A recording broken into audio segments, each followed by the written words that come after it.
if you're going to take Meta and give it 20% more budget, what it's going to do is potentially grab a few more people, or it's going to grab a few more audiences, or it's going to start to re-engage a little bit more, maybe test some different sequencing a little bit more. But if you give it a little bit more money, it kind of makes the next leg up. And okay, here's what I did differently, and can I get better or worse than what I was doing before? And we say, okay, it looks like you're getting better. Here's 20% more. It says, okay, I'm kind of figuring this out. My theory is if you have all the creative, we're not going to change the creative, and we need to give this time. I just dump ad spend immediately. Reason why is it's going to basically start to increase the spend. We're not going to see an increase in results, not yet. But what I say is increase the spend. Your CPA is going to spike. And what it's going to do is now have the full new daily budget that it probably is going to run for at least a month to optimize for. And it needs to figure it out now.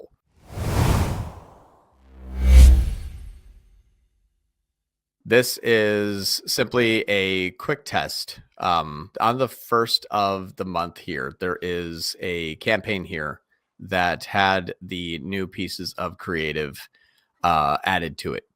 So they did a us versus them, customer testimonial, features of benefits, face to camera. You can see them adding all of these here on the first. So everything was added on the first, and they just essentially let it ride. How this actually came about was this is an old customer, an old client. We reconnected, and he said, hey, I'm launching a whole bunch of new campaigns. And I said, all right, just make sure that you have these pieces of creative diversification inside of the campaign. And, you can let it ride. So he started these new campaigns here. They start to spend money on them, which unfortunately I can't sort really well because this is just stupid. Oh God, whatever. So fine. These are the new campaigns here. So you can see the ones that had the ad spend given to it and the creative diversification. And these are very, very, very similar. They were kind of like separated out by audiences and ABO and CBO, and everything was included and excluded. Exactly. So all they did was they took the ABO, CBO, cost, everything that they had going, and they just started to add the creative diversification to this one. Look at the comparisons between each campaign. The other campaigns can't spend that much. And this thing's actually spending 5 times as much or 6 times as much or even 7 times as much. 7 times, if you count 7 to 7 is 44. So, or 7 times, 7 is 49. So basically 7 times as much. So this here is doing 7 times the spend and getting like half of the CPA. So after I said, hey, take your one campaigns, do the diversification, they added in, they ran it all together, and they were like, wow, this is fantastic. He said, we have not seen this level of CPA in this account ever. If you go back in the last 30 days of everything, can I sort by spend? There we go. You'll see that the one that is still on, which is actually this one at 207, that has 15 grand, 200 versus 500 versus 200, but this one spent 15 grand compared to 2,800. And then 500, 800, 281, 439, 252. So all of a sudden this thing just comes out, spends a whole bunch, gets a whole bunch of great conversions. The website, wow. This thing is totally still going. He's like, when can I increase spend? I just said, just take it and increase it hard. So he went, just push the button to increase spend. That's how you do it.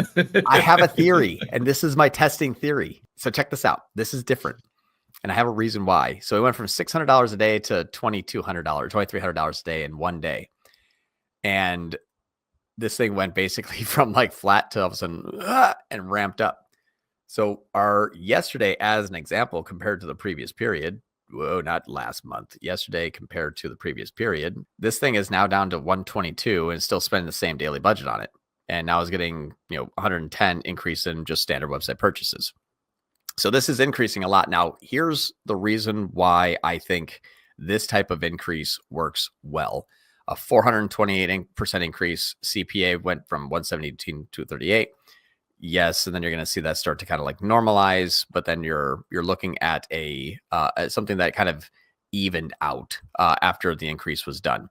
So we're still like 180, 228, but all of a sudden now it's like, yep, definitely 100% more purchases. This thing's even getting 500%, but whoops, you got 5. Who cares? So it's you're correlating the shift. Got it. You're not like attributing it to other campaigns. Okay. Right. So here's my theory. With the way the meta targets, knowing that the spend was increased on the 6th, and then we saw basically a little blip on the 7th and this ramp up. Here's my theory. If you are going to, and I'll explain this by hand. If you're going to take Meta and give it 20% more budget, what it's going to do is potentially grab a few more people, or it's going to grab a few more audiences, or it's going to start to re-engage a little bit more, maybe test some different sequencing a little bit more. But if you give it a little bit more money, it kind of makes the next leg up. And okay, here's what I did differently, and can I get better or worse than what I was doing before? And we say, okay, it looks like you're getting better. Here's 20% more. It says, okay, I'm kind of figuring this out. My theory is if you have all the creative, we're not going to change the creative, and we need to give this time. I just dump ad spend immediately. Reason why is it's going to basically start to increase the spend. We're not going to see an increase in results, not yet. But what I say is increase the spend. Your CPA is going to spike. And what it's going to do is now have the full new daily budget that it probably is going to run for at least a month to optimize for. And it needs to figure it out now. So it's almost like if you have to work for 7 days and get 7 things done, day one, you do 3 of them. You're exhausted, you're tired, maybe not everything's done perfectly, but you got majority. And now you have an easier week saying, okay, that one, I now learned more than I did by doing it really, really well. So now my next spend level is going to be much less damaging because I've gained so much knowledge the first 1 day, so much knowledge the day, second day, I can optimize this quickly. So my thought process was if you just give it a whole bunch of ad spend, be like, figure it out now. I'm not even looking at CPA. Just do the best job you can. If it can figure it out well, that's where you see the conversion spike. Also time lag. So you have time lag and you have conversion delay, but you also are giving it like, you just have to dump the money in and cross your fingers and don't look. I know it sounds stupid, but I think it leverages the best ability for it to do its job as quickly as possible. But then after the first 2 or 3 days that kind of suck, it should be nice and smooth sailing. And we've actually had now the best performance we've ever seen. I think lag time makes the most sense in that scenario on just educating someone, because like obviously lag time is going to determine all of that. So what, like, if you don't mind answering, what type of like product do they sell? Like what's the AOV? What's kind of like the range that they're in? I'm under NDA with them and I haven't gone through what I can and can't say. It's electronics. It's wearable tech, and it has the ability to adjust the tint of what you're wearing on your face up and down via a small button on your phone or through the side of the item. So that is something that high AOV. It's like $200-300 AOV. So that's what's nice is, and very good profit margins. So this is working extremely well. Where if we look at just what happened yesterday as an example, and let me just share with you this here, but let me pause this. So this is cost per purchase. So as soon as we hit like this level here, we're very profitable. This level here is even more profitable at 122. And that was when we sold 21 in 1 day.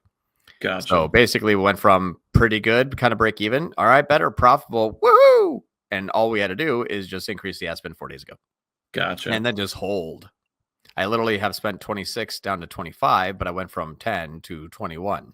So that CPA went from 266 to 122. It was more than half. Awesome. So that's kind of what the thought process there is in scaling Meta, knowing that it has to go through its sequencing. We're going to see a massive upset between the creative and what's actually being kind of produced in terms of, campaign performance. But I cranked up ad spend, and then this last 4 days is like, I know where to put the money. And it's like, and just dumping ad spend where it needs to go. Ignore that one, scaled that one up 3,000%.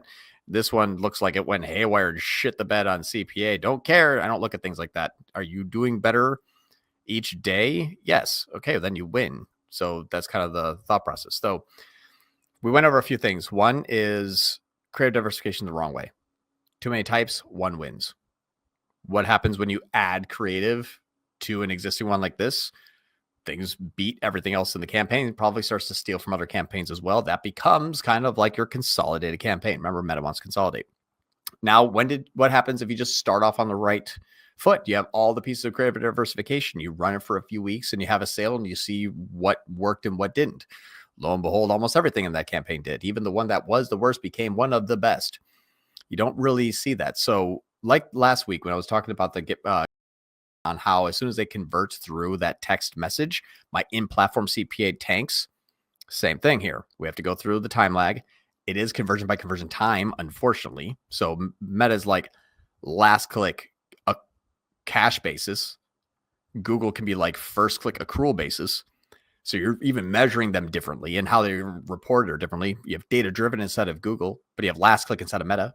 So you upload the first click, and even though it's conversion based. So you're kind of like jumbling in your brain the conversion lag and how it would be displayed when a conversion event happens. So it's kind of interesting to see, like, if you're looking at your conversion saying what's working and what's not, was there a liquidation event that took place in that company for you to see the entirety of the effort that that ad produced through the customer journey? If a liquidation event has not happened, they haven't had a sale, an email blast, an SMS text offer, a 20% off, a flash sale, you may have missed the forest for the trees. And that also could be because when you shut off the worst performing ad, like if we did that with the founder story, I guarantee you this thing would have started heading in the wrong direction. So it's kind of cool to see how all these are attributing, but it also seems that everything kind of gets credit. And I believe that's Meta kind of saying like, well, you did some, here's a cookie. Well, you kind of did too, here's a cookie. They may not be all the same exact ad that was clicked when the conversion happened, or it may not be the ad that was viewed when the conversion happened, but because it had some effort in there, it's like, well, shit, you need one. So it does seem like it evenly kind of distributes the weight of the conversions. Data-driven kind of thing. Kind of like data-driven, yeah. Or linear, I guess, but yeah. 10 ads, all 10 clicked on one, but everyone saw all 10. You get one, you get one, you get one, you get one, not all 10 to one. So it's kind of interesting. So if spend is on, it means that it thinks it's working. When a liquidation event happens, sale, that kind of stuff, we can see, well, yeah, it had spend because it was working.